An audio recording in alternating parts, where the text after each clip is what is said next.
उसने वास्तव में अपनी नवजात पोती को उसे कोसते हुए सुना। यह भी कहा जाता है कि उसकी दत्तक बेटी द्वारा उसे दी गई बुद्ध की माला अत्यधिक जहरीली है। तभी सास को एहसास हुआ कि पूरा परिवार पोती की आंतरिक आवाज सुन सकता है। अप्रत्याशित रूप से अगले ही पल पोती ने फिर से कहा कि दत्तक बेटी के कंपनी संभालने के बाद वह अपने भाई को पहाड़ों में बेच देगी। इससे सभी को झटका लगा और दत्तक बेटी, जो अपनी पोती के मुंह से बहुत बुराई करती है, उनकी नजर में वे बहुत दयालु हैं। परिवार इन शब्दों पर विश्वास नहीं करना चाहता था, लेकिन फिर सास ने इसे फिर से सुना। महिलाओं को जन्म देने में कठिनाई क्यों होती है? ऐसा इसलिए था क्योंकि उनकी दत्तक बेटी ने अपनी दवा बदलने के लिए नस को खरीदा था। सभी का ध्यान अपनी दत्तक बेटी की ओर गया और दत्तक बेटी को नहीं पता था कि क्या चल रहा है। महिला ने तुरंत अपनी दत्तक बेटी के ड्रेसिंग परिवर्तन के बारे में पूछा। इस समय पति अंदर चला गया। जब दत्तक बेटी ने ये देखा तो वह तुरंत दयनीय होने का नाटक करने लगी। कहो कि महिला ने उसे फंसाया। पति को भी लगता है कि महिला को प्रसवोत्तर चिंता है, लेकिन महिला ने गोली की बोतल की जांच करने पर जोर दिया। पति की जांच के बाद उसने पाया कि दवा की बोतल सामान्य दवा थी। महिलाएं भी अविश्वसनीय होती हैं, लेकिन मुझे नहीं पता था कि मेरी दत्तक बेटी ने पहले ही दवा की बोतल बदल दी थी। लेकिन सास को अभी भी अपनी दत्तक बेटी पर शक है। और फिर पोती ने एक चौंकाने वाला राज बताया। यह पता चला कि दत्तक बेटी बूढ़े व्यक्ति की नाजायज संतान थी। वह परिवार की संपत्ति के लिए लड़ने के लिए घर गई। यह वह दिन है जब बच्चे को अस्पताल से छुट्टी दी जाती है। दत्तक बेटी आई, अपनी सास से पूछे कि वह बुद्ध की माला क्यों नहीं पहनती है जो उसने उसे दी थी। सास ने कहा कि वह गलती से इसे खो देती है,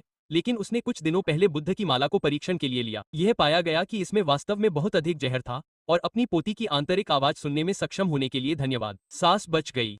इस समय पति भी घर लौट आया। दत्तक पुत्री ने उन्हें बच्चे के कमरे में घुमाने की पेशकश की, लेकिन इस समय बेटी अचानक बिना रुके रोने लगी। इससे महिला को अपनी दत्तक पुत्री पर शक हुआ, लेकिन दत्तक पुत्री ने फिर से दयनीय होने का नाटक किया। कहा कि वह बच्चे को बिल्कुल भी नुकसान नहीं पहुंचाना चाहती थी। महिला के पास उस पर विश्वास करने के अलावा कोई चारा नहीं था। अप्रत्याशित रूप से जब नानी बच्चे को स्तनपान करा रही थी, उसे अचानक उल्टी होने लगी। महिला तुरंत बहुत चिंतित हो गई। डॉक्टर ने जांच की तो पाया गया कि बच्चे को अमलतास के तेल से एलर्जी है। बस कुछ एलर्जी की दवा रगड़ें। अप्रत्याशित रूप से बच्चे की हालत बिगड़ गई। दवा पहुंचने के बाद पति ने तुरंत अपनी दत्तक पुत्री से सवाल करना शुरू कर दिया। दत्तक पुत्री ने कहा कि यह सिर्फ एक एलर्जी है, ये जल्द ही ठीक हो जाएगी। इस समय महिला को याद आया कि उसकी बेटी ने पहले दूध पाउडर पिया था। डॉक्टर ने तुरंत जांच के लिए बोतल ली, लेकिन नानी बहुत घबराई हुई दिख रही थी। अप्रत्याशित रूप से डॉक्टर ने कहा कि दूध पाउडर से कोई समस्या नहीं है। इस समय बच्चे ने अपनी अंतरात्मा की आवाज से उस महिला से कहा, मैं अब यहाँ नहीं रहना चाहता।